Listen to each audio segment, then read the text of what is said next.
The shocking case of the Turpin siblings has been all over the news. The nightmarish house of horror, the miraculous escape. What's going on? Okay. I just ran away from home. Okay.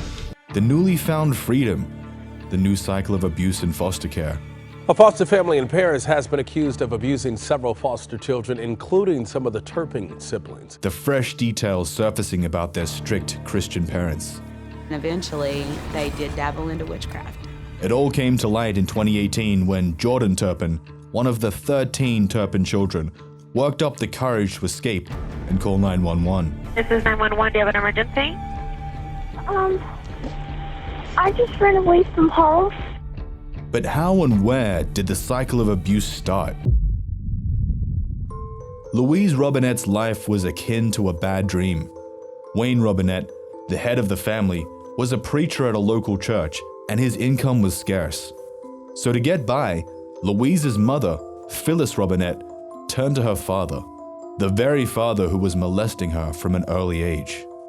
Phyllis started taking Louise over to Grandpa's, each time leaving with money, her child crying, and sexually abused. Sometimes the younger siblings, Teresa and Elizabeth, would also have to come along. Louise would push her little sisters out of their grandfather's way. Elizabeth believes she was trying to protect them. Louise went through the same thing we went through with my grandfather, which was probably the darkest, hardest thing for any of us girls to deal with. Your grandfather abusing you? Oh yeah, bad. My mom would take us to him daily. She was pretty much selling us for money to live on. And that's how it is. When Louise turned 16, she'd had enough. She'd been secretly dating David Turpin, who was 23, 7 years her senior. My mom allowed Louise to date David secretly because she loved him and he was from a Christian family, and she trusted Louise. 1984. One day, David showed up at Princeton Senior High School, signed Louise out, and they drove away. Finally, no more sexual abuse, no more quarreling parents. Moreover, David promised her she'd never have to worry about money. Whatever she might need, he would provide. After all, the young computer engineer had just graduated from Virginia Tech and was getting a job in Texas. Do you think she was running to David or away from home? She was running away from home. I know that for a fact. She was running away from home? David was never her type. He was just her way of getting away. He was her rescue. Louise and her Prince Charming married in 1985. Louise escaped. A whole new life was ahead of her. Or was it? In 1988, they had their first child, but didn't stop there. The babies just kept coming. And she would literally tell us, like, she wants 20. She don't care if she has 25. She's going to keep having him till God won't give her anymore. And in 1992, the Turpins moved to Fort Worth, Texas. Gradually, Louise distanced herself from her family. Her visits became rare.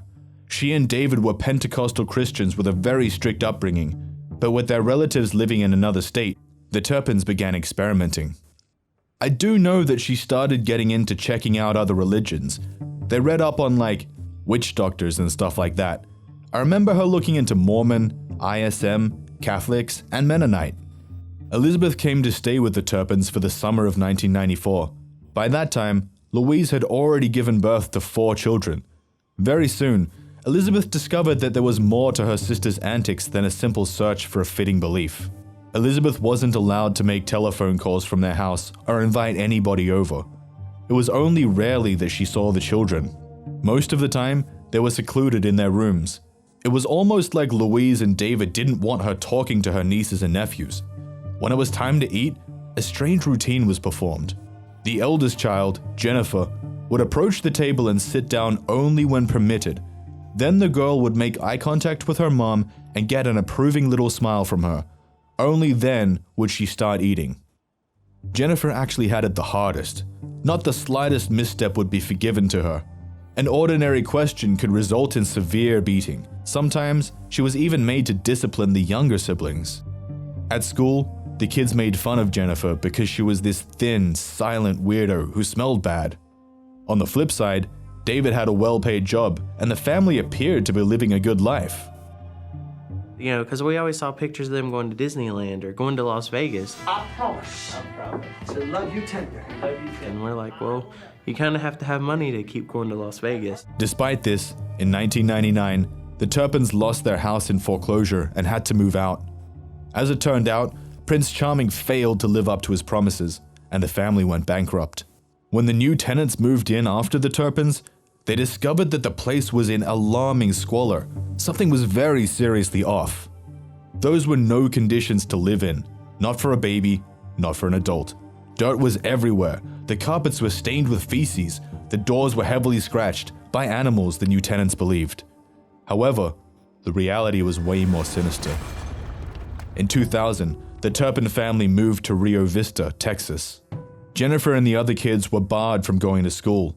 David Turpin filed affidavits with the state affirming that he was operating a homeschool and providing full-time education to his children. In those affidavits, Turpin claimed to be the principal of City Day School. Instead, the Turpins disciplined their kids with severe beatings, quoting the Bible to justify their actions. They loved to point out things in Deuteronomy, saying that we have the right to do this to you, that they even had the right to kill us if we didn't listen. Their neighbors never suspected what was going on behind the closed doors of the Turpin house. Ricky and Shelley Vineyard and their 2 daughters lived right across from the Turpins. When they finally met the Turpin kids, the children were silent, withdrawn, and hardly ever spoke to adults. They only communicated with the Vineyard daughters but didn't open up much. They didn't even give their names away, leaving the outsiders to guess. Other kids shunned them and made fun of the Turpin siblings because they had weird clothes and smelled bad. Shelley Vineyard noticed something bizarre. The Turpin girls looked like they were wearing white gloves. When Shelley looked closer, she realized her mistake. The girls were covered in grime. It was only their hands that were clean. You wash to the wrist or else you're wasting water. And the way she spoke was really, strange. Like, she might be a little slow. Later, it was revealed that the Turpin kids were allowed to have a shower only once a year. Meanwhile, their parents' habits grew more and more sadistic. They'd buy lots of toys, but the kids weren't allowed to even touch the boxes. There was a brand new bike by their carport that would just sit there, rotting. During their meals, David and Louise would chomp on fast food in front of their kids, who would be treated to the meager meals of peanut butter and bologna sandwiches. Their parents would say feeding them cost too much. They blamed it on us. They said they couldn't afford it because we were stealing. And by stealing, you're talking about food? Yeah. Indeed, sometimes the kids stole their parents' food. If caught, they'd be beaten senseless. Very soon, their house got completely trashed. Obviously, David and Louise didn't care for cleaning too much. Every surface was covered with dirt and garbage. It had gotten so bad that instead of taking the trash out, the family moved into a trailer behind their house. Finally, their oldest daughter Jennifer had had enough. She fled the house and was picked up further down the road. She was asking people how one gets a car or gets a job. Because of her emaciation and lack of education, she was deemed mentally challenged and returned to her parents. The neighbors observed it all from a distance. Everybody minded their own business. Still, fearing that their perversions might come to light, in 2010, the Turpins moved to Paris, California. With them gone, the neighbors finally dared cross the threshold of their home for the first time in a decade. We walked off into the house. Desks were lined up where they had the little homeschool. They had a giant whiteboard, but the house smelled of funk. All of the closets had padlocks, the refrigerators had padlocks, all the cabinets had padlocks. Everything in the house was locked down. Even more shocking was the fact that some of the beds had ropes tied to the frames. It was later revealed that the Turpins tied their children to the beds to discipline them for stealing food or any other minor missteps. Sometimes, they were tied up for months. After the Turpin family moved to California, it only got worse. One of the kids chewed through the rope and escaped, so ropes were substituted with chains. The parents kept the house for themselves and banished the older kids to a trailer in the back. They weren't allowed to go outside. Food was brought to them once a day. Sometimes, the kids resorted to eating ice cubes with ketchup. With family ties effectively severed, Louise and David Turpin were living in their own reality. Obsessed with Disneyland, they made yearly trips to the amusement park, taking photos with their kids and posting them on Facebook. They visited Las Vegas for their wedding anniversary. She would get us all dressed, we would get clean, and then we would go out, and it would be like the best day ever. But then when we would come back, it was just like put on the same dirty clothes. And the parents loved gambling. They loved to party. They even engaged in swinging. David drove his wife to a hotel in another state so that she could meet up with another man. A year later, they returned to the same room to commemorate it. This time, just the two of them. The neighbors, what did they have to say? There was another neighbor that came forward that said two of the older boys were digging in the trash cans at night. So to me, how's that not a red flag? You know, I'd come home at anywhere from 12:30 to 3 in the morning. Is the kids marching between those two rooms up there? At 12:30 to 3 o'clock in the morning? That's when I get home, and that's when I would see them. And how long would they march back and forth for in single file? Hours. Once, in a phone call to her sister Teresa, Louise went rambling about her interest in witchcraft. Could it be that she was engaging her children in some weird rituals too? Both in Texas and California, the children could have been rescued sooner if the neighbors had alerted the officials. A simple welfare check would have been enough. No help was coming from the outside. Moreover, soon they were going to move to another state again. Jordan Turpin decided to make the plan she's been nursing for the past 2 years a reality. She decides to escape. Grabbing an old, disconnected cell phone, the 17-year-old snapped photos of her chained siblings, got out, and called 911. The police arrived, shocked and wading through a sea of garbage. Police officers discovered 12 frightened, horribly malnourished children, with one kid chained to his bed and more chains hidden in a closet. The only one who appeared well-fed and healthy was a 2-year-old toddler. Louise Turpin was diagnosed with histrionic personality disorder, which is characterized by extreme narcissism and attention-seeking behavior. Having escaped her own house of horror, she created another one for her kids. Craving her husband's attention, craving a beautiful life, Louise effectively cut her children out of the picture. All those toys she was buying were not for her kids. Neither were the trips to Disneyland or the parties. The children's only purpose was to pose for family photos their parents would post on Facebook. David Turpin was more than a silent accomplice. At one point, he got as far as molesting his own child. They were equal partners in crime, a match made not in heaven, but in hell. Both were sentenced to life in prison with the possibility of parole after 25 years. Today, the world mostly knows the Turpin kids as survivors and victors. They escaped the horror house. Their face is the happy face of Jordan Turpin, now a TikTok star. But the real truth is as heartbreaking as it is infuriating.